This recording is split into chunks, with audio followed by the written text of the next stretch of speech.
السلام علیکم دوستو، آج میں آپ کو اپنے چینل میں خوش آمدید کہتا ہوں۔ آج میرا ٹاپک ہے گلوبل وارمنگ سے ریلیٹڈ کہ کیسے دنیا میں زمین گرم سے گرم تر ہوتی جا رہی ہے اور گرمی انتہا کو پہنچ گئی ہے۔ آج اگر ہم اپنے ملک پاکستان میں دیکھیں تو ہر طرف شدید قسم کی گرمی ہے اور ہر بندہ بلبلا رہا ہے کہ ہائے یہ گرمی، ہائے یہ گرمی۔ جب ہمارے وزیر اعظم اس بارے میں بار بار کہتے ہیں کہ زیادہ سے زیادہ درخت لگائیں اور گلوبل وارمنگ کا مقابلہ کرنے کا صرف اور صرف یہی طریقہ ہے کہ آپ زیادہ سے زیادہ درخت لگائیں۔ جب ہم لوگوں کو گرمی لگتی ہے تو ہم زیادہ تر کیا کرتے ہیں کہ اے سی لگا لیتے ہیں یا روم کولر لگا لیتے ہیں۔ حالانکہ ہمارے لیے تو کمرے میں وہ ٹیمپریچر بہتر ہو جاتا ہے کیونکہ اے سی لگ جاتا ہے، لیکن اس اے سی کی وجہ سے باہر گرمی زیادہ بڑھ جاتی ہے کیونکہ اس کی جو آؤٹر ہوتا ہے اس سے جو گرمی نکلتی ہے وہ لازمی بات ہے انوائرمنٹ میں جاتی ہے اور اس سے پولوشن بنتی ہے اور جس سے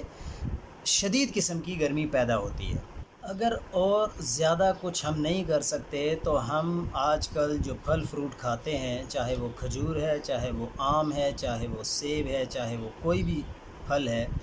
تو اس کی گٹھلیاں پھینکنے کی بجائے اگر ہم ان کو دھو کر صاف کر کے ایک شاپر میں اپنے پاس شاپنگ بیگ میں رکھ لیں اور جب بھی ہم کہیں سفر کے لیے نکلیں تو ہم ایسی جگہ پر ان کو پھینک دیں جہاں پر کھیت ہوں اور جہاں پر درختوں کا اگنا تھوڑا آسان ہو، تو اس سے کیا ہوگا کہ ہم آسانی کے ساتھ گلوبل وارمنگ پر قابو پا لیں گے۔ ورنہ جس قسم کی گلوبل وارمنگ سٹارٹ ہو چکی ہے، ہم 10 سال بعد 15 سال بعد اپنے بچوں کو اپنے ہاتھوں میں گرمی کی وجہ سے مرتے ہوئے دیکھیں گے اور ہم کچھ نہیں کر سکیں گے۔ آج کل کی گرمی بھی برداشت سے باہر ہے۔ میں جس علاقے میں رہتا ہوں وہ پاکستان کے ان علاقوں میں شامل ہے جہاں پر گرمی انتہا کی نہیں ہوتی، لیکن اس کے باوجود بھی اس علاقے میں آج کل بہت زیادہ گرمی ہے۔ دل چاہتا ہے کہ ہم 10 بجے یعنی دن کے 10 بجے کے بعد گھر سے باہر ہی نہ نکلیں، یعنی باہر نکلنے کا کوئی چانس ہی نہیں ہے، اتنی شدید قسم کی گرمی ہے۔ تو ملتان میں اور ڈی جی خان میں اور سبی میں ان علاقوں میں جو لوگ رہ رہے ہوں گے ان کے ساتھ کیا حال ہوگا۔ ابھی موسٹ ریسنٹلی میں نے لاہور کا وزٹ کیا، آپ یقین مانیں کہ وہاں پر برداشت سے باہر ہے گرمی۔ پھر اس کے بعد میرا فیصل آباد جانے کا اتفاق ہوا، وہاں پر تو لاہور سے بھی زیادہ گرمی ہے۔ تو ان لوگوں کی کیا حالت ہوگی؟ درخت نام کی کوئی چیز نہیں ہے، ہم درختوں کو کاٹتے جا رہے ہیں اور ہاؤسنگ سوسائٹیز بناتے جا رہے ہیں، اس طرف کسی قسم کا کوئی دھیان نہیں ہے۔ ابھی ریسنٹلی اعلان ہوا ہے کہ دنیا میں گلوبل وارمنگ بھی ایک ایشو ہے، جس میں پوری دنیا نے متفقہ طور پہ یہ فیصلہ کیا ہے کہ ہم پاکستان کے وزیر اعظم عمران خان کو اس کمیونٹی کا سربراہ مقرر کرتے ہیں اور انہوں نے اس کو ہوسٹ کرنا ہے اور اس میں سپیچ دینی ہے، کیونکہ پوری دنیا اس بات کو جان چکی ہے کہ عمران خان وہ واحد شخص ہے جو گلوبل وارمنگ کے خلاف بات کر رہا ہے اور 1 ارب درخت لگانے کا بھی وہ دعویٰ کر چکا ہے کہ اس نے پاکستان میں 1 ارب درخت لگا لیے ہیں۔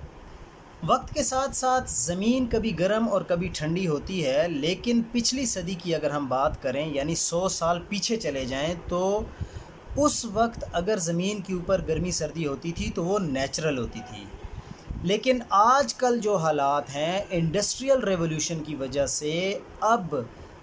زمین کا درجہ حرارت انسان نے بدل کر رکھ دیا ہے، کیونکہ انڈسٹریل ریولوشن اتنا زیادہ ہو چکا ہے، ہر طرف انڈسٹری ہی انڈسٹری ہے، جس کی وجہ سے مختلف قسم کی پولوشن کی وجہ سے زمین کا درجہ حرارت بڑھتا جا رہا ہے۔ اور پچھلے 50 سالوں میں اگر آپ غور کریں تو زمین کا درجہ حرارت ڈبل ہو چکا ہے اور وقت کے ساتھ ساتھ یہ بڑھتا جا رہا ہے۔ اگر آپ دبئی میں رہتے ہوں یا وہاں رہے ہوں اور اگر آپ سعودی عرب چلے جائیں تو وہاں پر انتہا درجے کی گرمی ہو چکی ہے۔ اس کی ریزن یہ انڈسٹریل ریولوشن ہے اور ہر جگہ پہ درختوں کی کٹائی جاری ہے، لیکن درخت اگاتا کوئی نہیں ہے۔ آپ دیکھ لیں دبئی میں آپ کو درخت نام کی چیز نہیں ملے گی، یعنی نہ ہونے کے برابر درخت ہیں۔ اسی طرح اگر آپ سعودی عرب چلے جائیں تو صحرا ہی صحرا ہیں، کوئی اس طرف سوچتا ہی نہیں ہے کہ ہمیں درخت بھی لگانے ہیں تاکہ گلوبل وارمنگ کا مقابلہ کیا جا سکے۔ آپ غور کریں تو زمین کا درجہ حرارت تو بڑھ رہا ہے، لیکن گلوبل وارمنگ اس سے زیادہ بڑھ رہی ہے اور انتہا درجے کی بڑھ رہی ہے۔ اور گلوبل وارمنگ کے بڑھنے سے کیا ہوگا کہ بارشیں ٹائم پر نہیں ہوں گی، گلیشیئرز پگھل جائیں گے، برف جو پہاڑوں پہ پڑی ہوتی ہے وہ پگھل جائے گی، اور پھر گرمی ہی گرمی کا راج ہوگا۔ تو اس لیے آپ دیکھ لیں کہ اب موسم بھی اتنے گرم ہو چکے ہیں کہ اس سے کیا ہوگا کہ جو ہم سبزہ وغیرہ اگائیں گے تو اس کے اگنے میں بھی ٹائم زیادہ لگے گا، یعنی ڈیوریشن بڑھ جائے گی۔ تو اس چیز پر انتہا لیول کے کام کی ضرورت ہے۔ جتنا ٹائم ہم دے سکتے ہیں ہمیں گلوبل وارمنگ کو کنٹرول کرنے کے لیے ٹائم دینا چاہیے، اور ہم جتنا سبزہ اگا سکتے ہیں اگانا چاہیے تاکہ گلوبل وارمنگ کے ایشو کو ختم کیا جا سکے۔ اگلی ویڈیو تک کے لیے ہمیں اپنے چینل سے اجازت دیجیے۔ اللہ حافظ۔